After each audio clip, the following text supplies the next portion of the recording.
kudala zisusa lijake kangaka kwenze njani?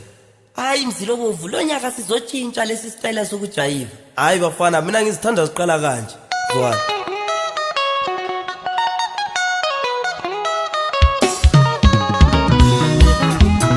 Jabula wena Zwana. Ushubile lo nyaka. Bayala abantu batemuva kuyeleki masikhala kanje madosi. Shayina. Aha.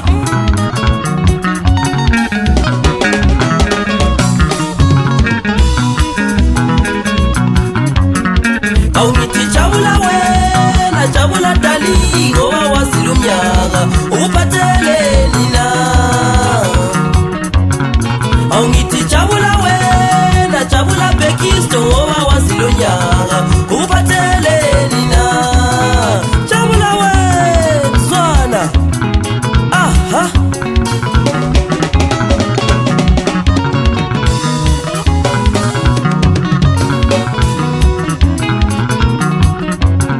Awungithi jabula wena, jabula mngane ngoba wazile umnyaka uphathele nina.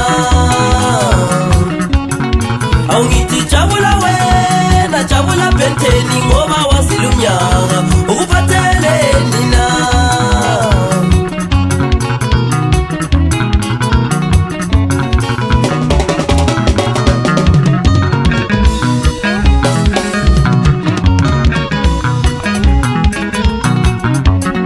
Awungithi jabula wena, jabula dali ngoba wazile umnyaka uphathele nina.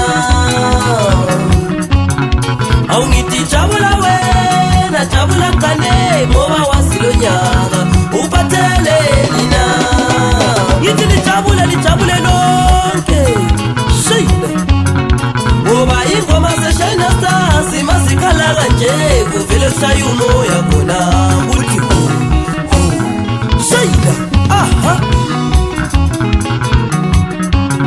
Ngoba ingoma ze-Shayina Stars masikhala kanje kuvele kubetha umoya khona kuthi uzizokulimaza mfana omncane suke endleleni.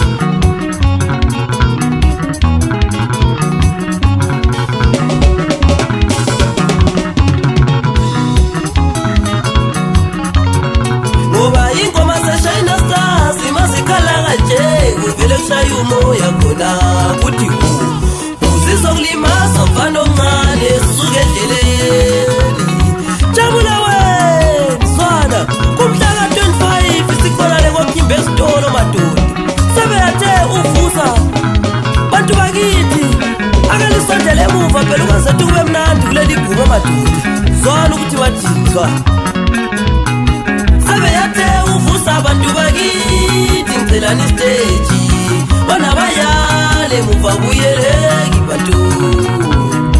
Abeyathe usaprenda abantu bakithi ngicelani stage bona bayale emuva kuyeleki bantu. Jabula wena Zwana. Aha.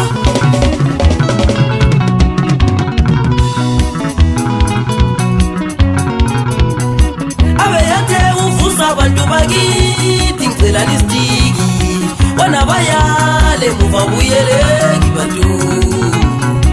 Uzoshayina soBekisto bathi bona ngo-2022 basitshintsha lesi style sokujayiva. Zwana bayidlala kanjani Zwana. Shayina. Aha.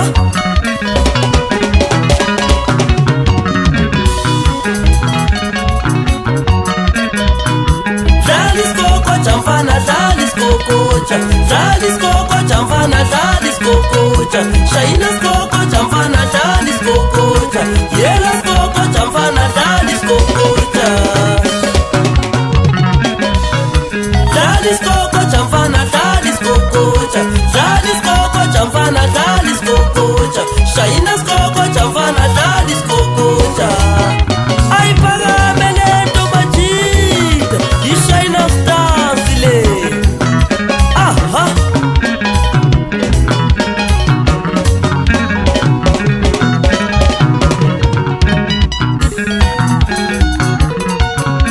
Azokala phela amakatana isiqonda khona le madoda esebhumane kubo sobakandana.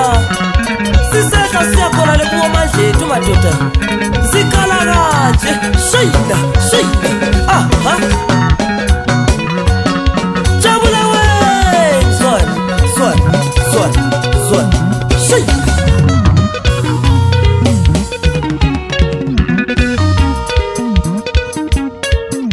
ngithi lo nyaka bazovuma kuphela bethi hayi umzilobomvu limyekele lo nyaka ubangena ngejambo le-ZCC madoda shayina aha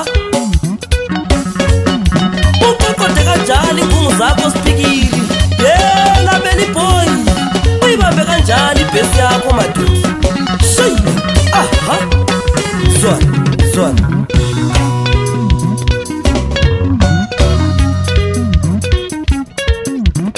bonke abantu bavumile bathi mfana ngithi mzilobomvu shaya ingoma Blawayo bavumile bathi mfana ngithi mzilobomvu shaya ingoma shayina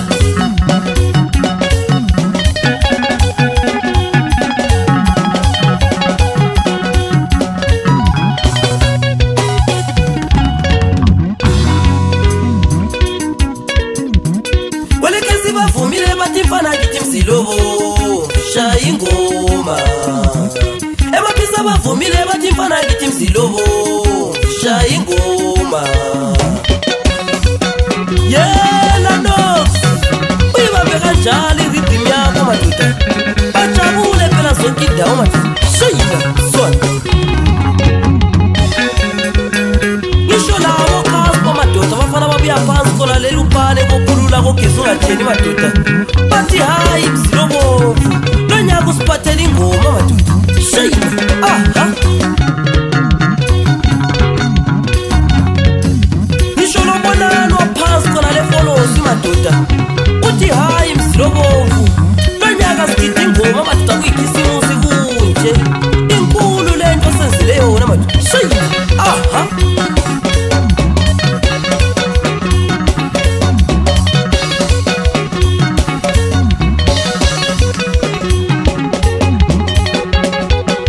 yela bekistofani yetena for shit fun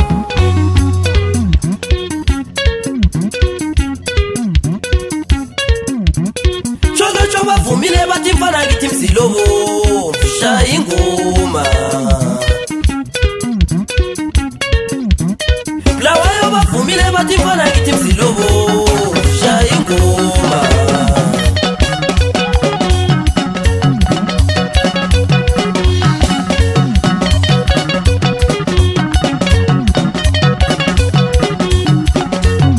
uzwe khonapho shayina sobhekisto bathi bona ngo-2022 madoda batshintsha lesi sitayela sokujayiva madoda zwana bayidlala kanjani zwana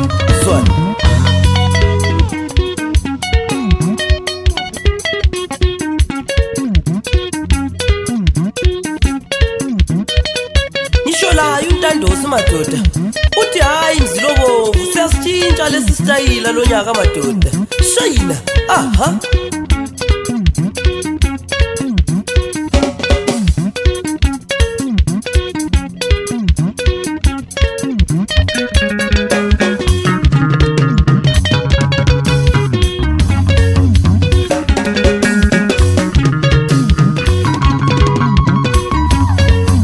bakhuluma njalo abantu babafana labonkosikhola madoda osifela nomthulisi laphana bathi lo nyaka uzele ngoma impila mtshana madoda zwana shayina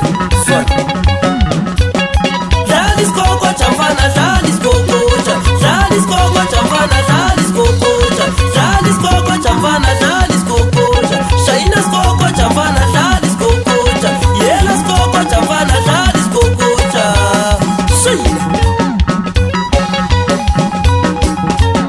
kabe kunje madoda sikhonale goma esitolo kumhlaka 25 Disemba khonale phela kokhimba esitolo madoda zwana shayina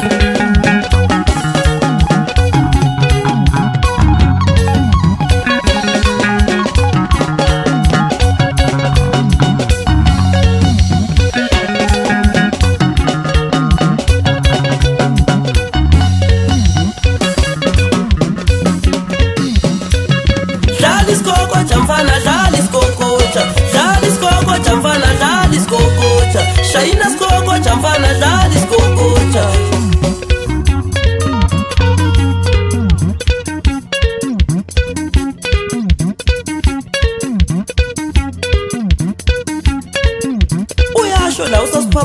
madoda uthi hayi Mzilobovu madoda ingoma seyivuma lo nyaka madoda zwana zwana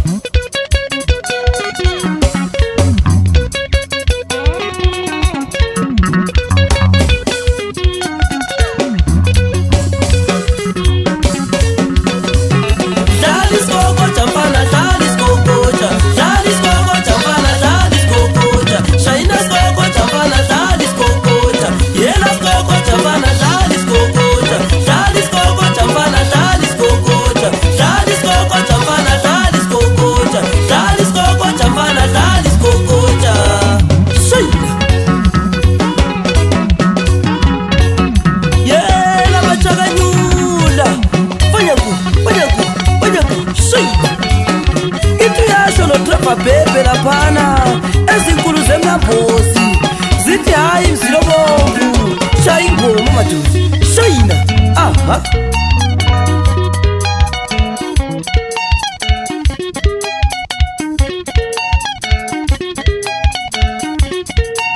ishilo andimeni umfana madoda uyakhuluma njalo uthi hayi Mzilobovu ingoma sizwile lo nyaka madoda Kabe kumnandi kunje sikhonale bokhimbe esitolo madoda zithaka nje zwana ayaya hey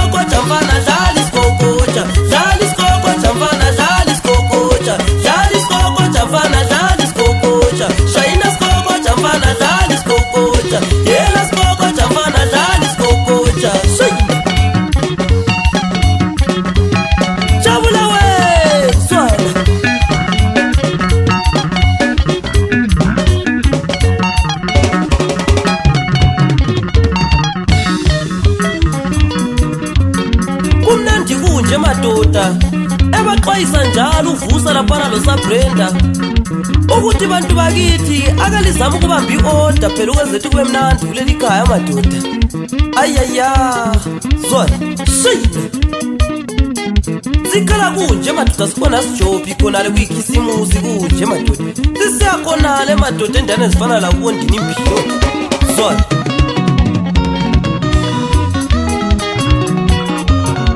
awungithi jabula wena jabula dali ngoba wazi lo nyaka uphathele nina ngithi lijabule lonke ngoba abanye abantu ngo2021 madoda bathenga ama GT6 ngisho la ubhekisi uzoyithenga ifone 6000 madoda ayaya zwana